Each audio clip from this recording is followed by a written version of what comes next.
নমস্কার বন্ধুরা, আজ আমি নিরামিষ সয়াবিন আলুর তরকারি রান্না করে দেখাবো, যেটি খেতে খুব টেস্টি হয়, খুব ভালো লাগে। এটি প্রত্যেকেই রান্না করে খেয়ে দেখবেন একবার। নিরামিষ সয়াবিন বানানোর জন্য আমি এখানে বেশ কিছুটা সয়াবিন নিয়ে নিয়েছি। এবার সয়াবিনটাকে আমি গরম জলে 2 ঘন্টা ভিজিয়ে রেখে দেব। গরম জল দিয়ে দিলাম, দিয়ে ভালো করে ভিজিয়ে নিচ্ছি, চামচে করে নেড়ে চেড়ে নিয়ে এবার আমি রেখে দেবো 2 ঘন্টার জন্য। তো মশলা নিয়ে নিয়েছি, গোটা মৌরি, গোটা জিরে, গোটা ধনে, আর 2টো এলাচ, দারচিনি আর 2টো শুকনো লঙ্কা।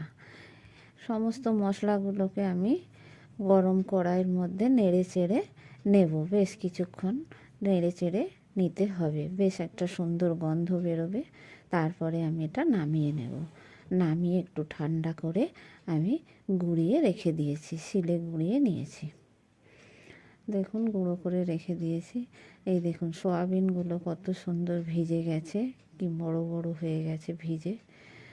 এইবার এই সয়াবিনটা আমি একদম নরম করার জন্য আমি প্রেসারে দিয়ে একটা সিটি মেরে নেব। প্রেসারে দিয়ে দিয়েছি, জলটা চিপে নিয়ে প্রেসারে দিয়ে দিলাম। দিয়ে সামান্য একটু জল দিয়ে দিলাম, আর সামান্য একটু লবণ দিয়ে দেব। লবণ দিয়ে আমি এবার প্রেসারের মুখটা ঢেকে একটা সিটি মেরে নেব। গ্যাসে বসিয়ে দিয়েছি, আর বড় বড় করে আলু কেটে নিয়েছি, আর নিয়ে নিয়েছি চেরা কাঁচা লঙ্কা, কিছুটা আদা, আর টমেটো, শুকনো লঙ্কা, আর জিরে আর ধনে। এই দেখুন সিটি মারার পরে দেখুন কত সুন্দর গলে গেছে একদম। কাঁচা অবস্থায় যেমন এটা ছিবড়া ছিবড়া লাগে, কিন্তু এই সিটিটা মেরে নিলে একদম মুখে দিলেই মিলিয়ে যাবে, বাচ্চা বুড়ো সবাই খেতে পারবে এই সয়াবিনটা।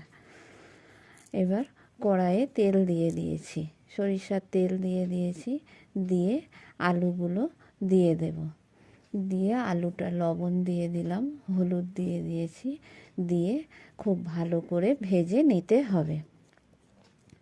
আলুগুলো লাল লাল করে আমি ভেজে তুলে নেব।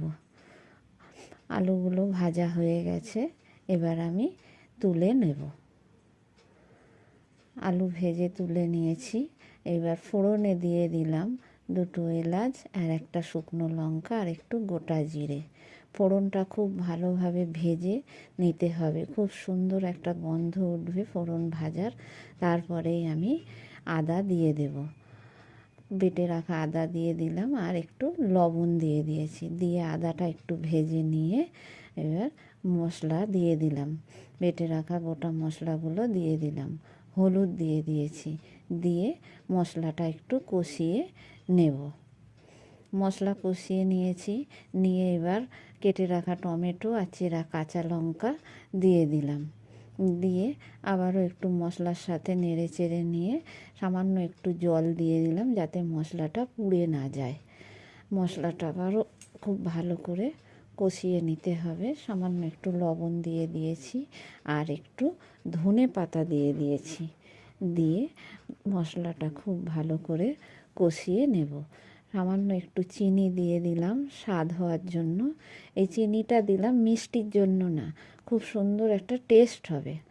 মশলা কষিয়ে নিয়েছি, ভেজে রাখা আলু আর সেদ্ধ করা সয়াবিনটা দিয়ে দিলাম। দিয়ে খুব ভালো করে মশলার সাথে কষিয়ে নিচ্ছি। খুব ভালো করে কষিয়ে নিয়ে এবার আমি পরিমাণ মতো জল দিয়ে দেব। একটু নেড়ে চেড়ে নিলাম মশলার জলটা দিয়ে। এবার আমি জল দিয়ে দিচ্ছি। জল দিয়ে খুব ভালো করে খুন্তি দিয়ে নেড়ে চেড়ে নিয়ে আমি এবার ঢেকে দেব কিছুক্ষণের জন্য। ঢাকা দিয়ে দিয়েছি, এবার আমি ঢাকা খুলে নিলাম। তরকারিটা এবার দেখব। দেখুন এটা খুব বেশি ঝোলও হবে না, আবার একেবারে শুকনো হবে না। সয়াবিন আলুর তরকারি রান্না হয়ে গেছে। এবার আমি সেই ভেজে রাখা মশলাটা ছড়িয়ে দিয়েছি, দিয়ে খুন্তি দিয়ে নেড়ে চেড়ে এবার আমি নামিয়ে নিয়েছি। দেখুন কত সুন্দর লাগছে সয়াবিন আলুর নিরামিষ তরকারি।